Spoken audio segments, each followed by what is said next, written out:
to ask you to open your Bibles to the genealogy of Jesus itself. This series is based on the genealogy of Jesus as we go from descendant to descendant. So we're looking in the book of Matthew, chapter 1. In the genealogy of Jesus, the very first line connects Abraham, David, and Jesus in the same genealogical strand, if you will, connected together.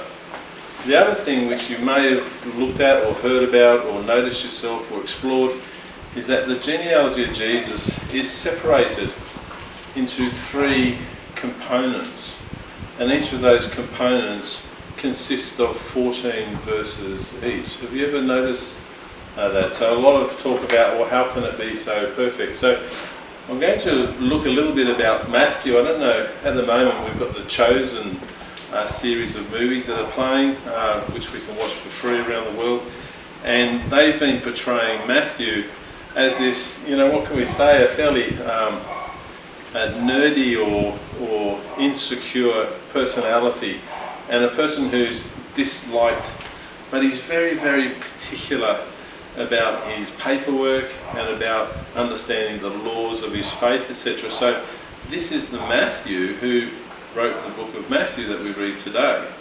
So we sort of look at his personality, but there's things that Jewish people did and the way that they wrote that actually had meaning. So as we learn the Bible, we find that place names and people's names, numbers, various things are significant in the Bible itself. So in the Gospel of Matthew, which of course is the first Gospel in the New Testament, as I said, it opens with a genealogy of Jesus.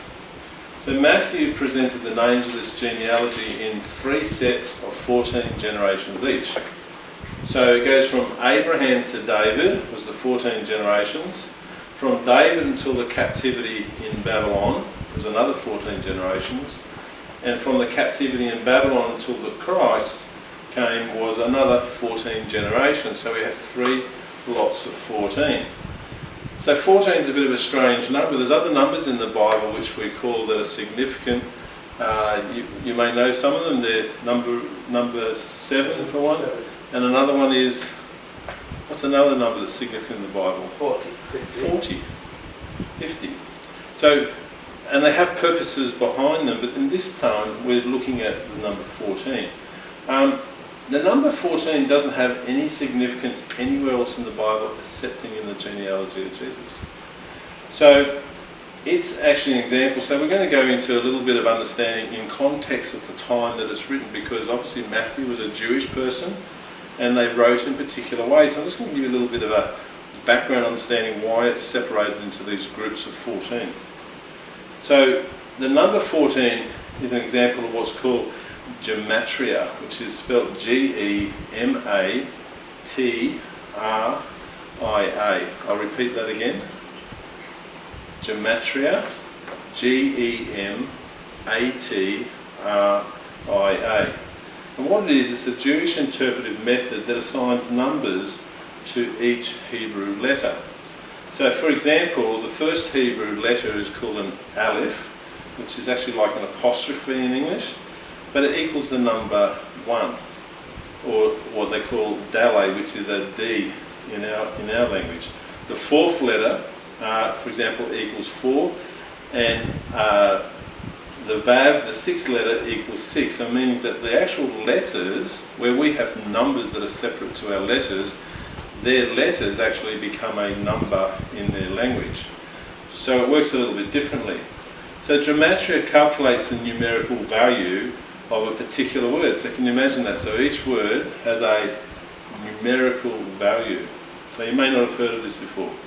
And then it matches it with another word with the exact same numerical value to reveal a connection between them. So you can imagine when you're doing your writing, could you imagine planning what you're going to write based on matching numerical values? It's quite extraordinary. So why the number 14?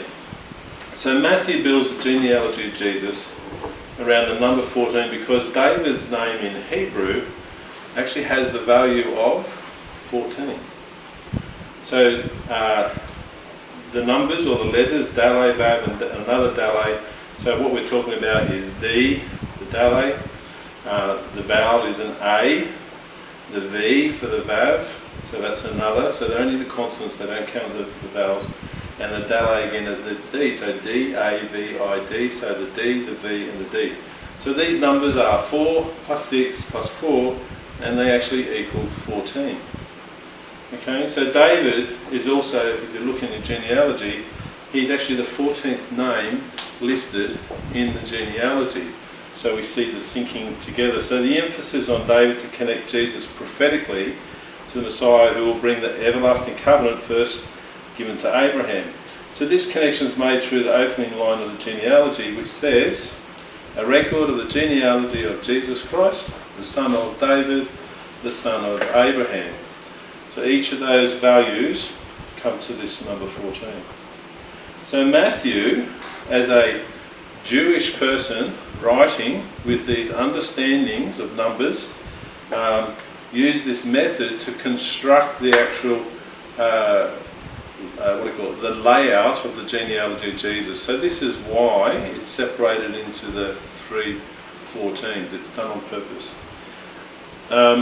So first of all, he's connected Jesus to King David, and part of that, we've talked about this before, is actually to fulfil the prophecy, because the prophecy says that Jesus will come from the line of King David, so this is part of what he's doing.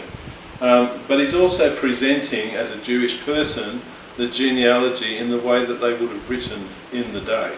So we read it as the New Testament, but of course it was written by a Jewish person in the 1st century AD.